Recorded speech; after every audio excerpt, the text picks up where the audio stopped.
Today we're solving problem 6 from the 2023 F equal MA exam. A ball at the end of a rope of length 0.5 meters is swung in a horizontal circle with speed of 15 meters per second. The other end of the rope is fixed in place. What is the height difference between the ends of the rope? So we have this drawing here where h is the height difference between the point where it's swung about and one of the endpoints, and r is the radius of the circle that it swings in. Theta is the angle which is it's between, and L is just the length of the rope. We want to ideally derive an equation for our height by using all these variables and then plugging in all the values we have in last. There's a gravitational force on this ball because it's swung in a horizontal circle, so it pulls down, and we can call the mass m because we don't know what it is, or we're not trying to solve for it yet. So this is mg, a force that's pulling down on it. And this force has to be, since it's like not getting absolutely pulled down, we can redraw this triangle that's made here with H, R, and L. But we can first notice that due to this triangle, the sine of theta, this angle theta is, well, what is the generalization for sine? That's opposite over hypotenuse, so that would be H over L, the height over our length. Now we can draw our new triangle with distinct variables. This L can also be this L can also be represented as a tension T. This R as a force acting inwards, so this for centripetal force, mv squared over r.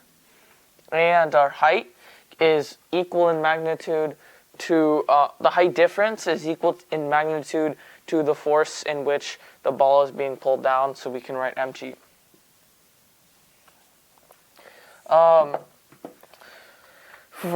So we know that this is the same angle theta, and we find that this tension is, well, it doesn't really correspond to any of the other variables, but these two you can work with.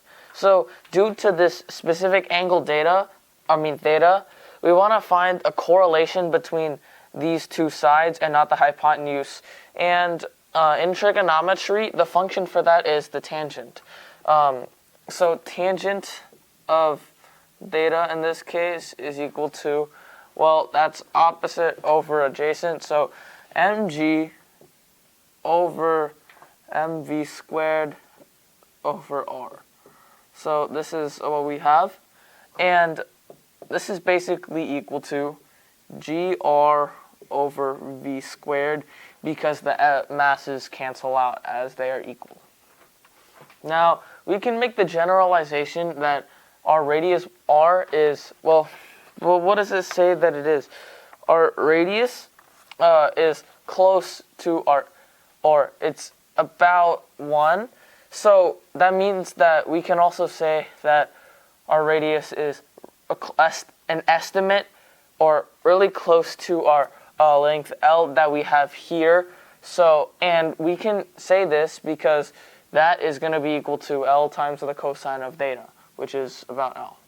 So now that we have that, we have derived the formula for the tangent of theta, and we can then say that the sine of theta and the tangent of theta are estimates, like similar in value, or they're really close. So we can estimate that they are equal for simplicity. So H over L is equal to GL over V squared. Multiply the L to this side, this becomes L squared. So H is equal to GL squared over V squared. Plugging in the variables, gravitational force is 10 meters per second times our length squared That's 0.5 meters divided by the velocity squared, which is 15. So we square this and square this. And we basically just want to solve for this. And after you solve for this, you get that our height is equal to 1.1 centimeters, our answer for this problem.